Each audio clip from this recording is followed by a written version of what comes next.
Whichever version is true, officials of the North Wales province of Freemasonry should be able to help the police.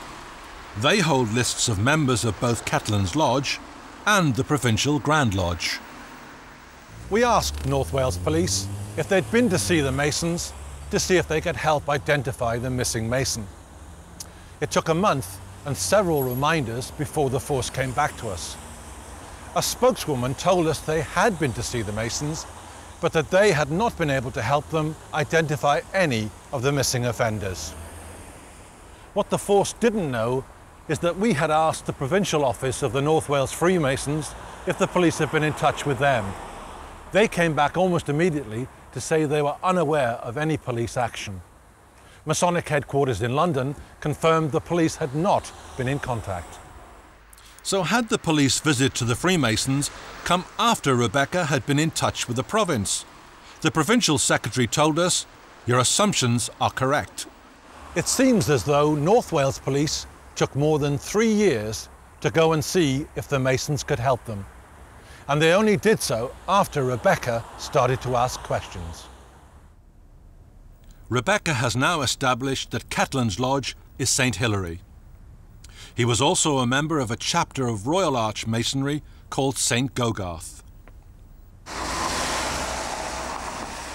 Both meet here at the chapel that was converted to become the Freemasons' Hall in Llandudno. It's the major Masonic temple in North Wales. Ketland was also a member of an English lodge called Hilbury, which meets in Neston in Cheshire. He resigned from Freemasonry after his conviction. It seems North Wales Police have their doubts about Ketland's missing Masonic abuser. Ketland would not cooperate with the police, therefore it's not possible to say whether there was a Masonic connection. We went to talk to Raymond Ketland. Morning, Mr. Ketland. Paddy French from Rebecca. Can we talk at all? Nope. Only through my solicitors. Why are there two versions of the story, Mr. Ketland? Why have we got two versions? Why are there two versions of the story? Well, did you, in your police statement, did you tell him this man was a member of the same lodge? No. Not at all? Not at all. It's never been said by me. If it had been from my lodge, my ex-lodge, it would have been easily identifiable. Indeed, indeed. Never mentioned that. He's never been in my lodge. Just one point, and that's if I could find this man, I would find him, because that would give my wife closure. Okay, I understand that, thank you. That's it, but he's never, ever been there. We asked the Crown Prosecution Service if they had made a mistake in their account of Ketland's story at his trial. They were not able to answer the question. This is not the first time that North Wales Police have had problems answering questions that involve Freemasonry. One of the lodges that meets here at Freemasons' Hall in Llandudno is called Custodes Pacis. Custodes Pacis stands for Keepers of the Peace, and it was formed in 1983 by serving and retired members of the North Wales Police. But back in the 1990s, a chief constable claimed it didn't exist. This is journalist Mark Britton. He was first told about the existence of the police lodge in 1995 when he was the editor of a North Wales newspaper. When it was suggested to me that there was actually a Freemasonry lodge exclusively for serving and retired police officers, my first reaction was one of incredulity. At the time, there was a new chief constable in North Wales, Michael Argent. I thought that he ought to be made aware of the existence of a lodge, and then I wanted to know from him whether he thought that the existence of such a lodge was compatible with membership of a public service such as the police. The journalist wrote to ask for an interview and also asked the new chief constable if he knew about the lodge. He told me that, to the best of his knowledge, having received my letter asking for the interview, that he'd made inquiries and that, to the best of his knowledge, he could find no evidence of a lodge. I was shocked when he told me that he'd found no evidence, because I knew that it did exist, and I knew that I had a handbook which proved that it existed. At police headquarters in Colwyn Bay, the new chief constable and the newspaper editor had a meeting. I then said to him that I did have proof. I hadn't told him that previously, but I then told him that I did have proof and that I would send him that proof. After the meeting, the chief constable did a little detective work of his own and wrote back to the reporter. He accepts that, on the basis of what I've sent him, that the lodge does exist. But he qualifies that to say that that it only exists for retired members.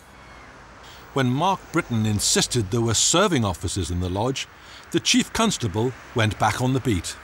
Then the story changes again that, subject to further investigations, that yes, this is true, but they are only very junior ranking officers and so forth. So I mean, basically the story changed 3 times.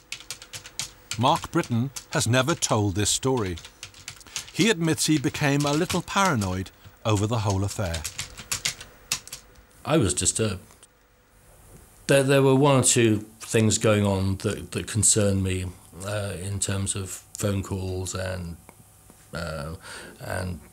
cars following me and a number of things like that.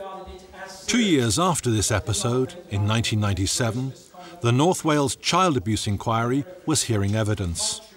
The tribunal had been set up because there were fears that child abuse allegations had not been investigated properly.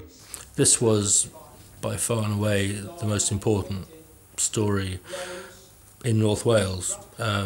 In my time, it was more than a story. It involved the whole fabric of society in North Wales.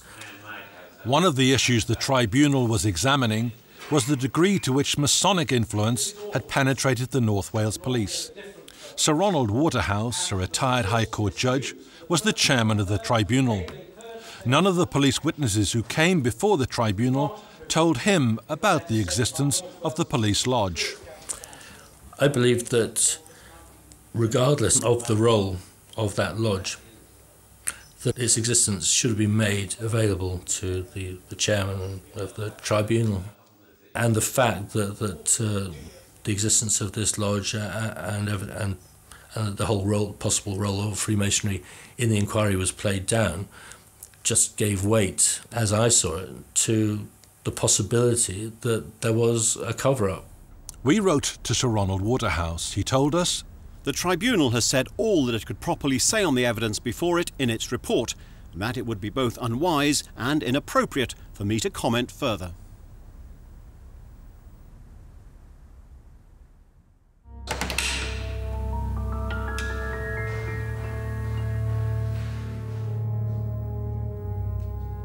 This is the Edgar Rutter Temple in the Cardiff Masonic Complex in the centre of Cardiff.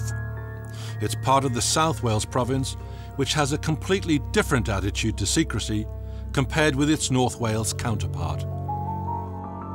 It is difficult to describe it. We say openness. I think the Russians described it as glasnost, an opening up.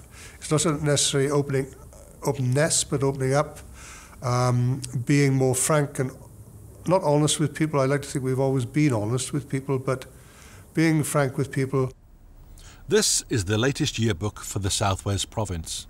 It's easy to get hold of. Journalists only have to ask for it. It's also available in major public libraries. Each province has its own way of doing things, but I cannot for the life of me see any reason why yearbooks should not be in public libraries. I wouldn't say that we want to go out and sell them to people, obviously not. But they should be there. The library service in South Wales look on our yearbook as a work of reference. There has been no opposition within the province to the yearbook being made available to anyone who wants to inspect it. If a member did not want his details to be entered into the yearbook, then obviously we would respect his privacy. But I am not aware of any member out of our 7,000 or 8,000 members in South Wales who was asked to not to have his details and his, in some cases, his photograph in there. The province is also prepared to answer any questions that journalists have. The worst thing you can give anybody is no comment. Or we asked someone from the Freemasons, but no one was available. It has a level of conceit which is not appropriate at this time. There is no police lodge in South Wales. Would you frown on a lodge that was specifically a police lodge? I don't like the idea of it, no. Why not? Well, I don't think it's healthy. Freemasonry to me is a microcosm of society. I don't think it's healthy having people carrying their work, whatever their work may be, into the lodge, and it can, I think, possibly give rise to difficulties. Back in North Wales, we asked the Freemasons what help they'd given the police in trying to find the missing Masonic child abuser. They didn't reply. We also pressed the North Wales Police to answer more questions about the investigation. In a statement, the force told us, "We have no evidence of any outstanding suspects in relation to this case. There was some confusion in relation to a possible witness remaining unidentified, but we can confirm from initial and more recent inquiries that there is no connection with any Masonic lodge in North Wales."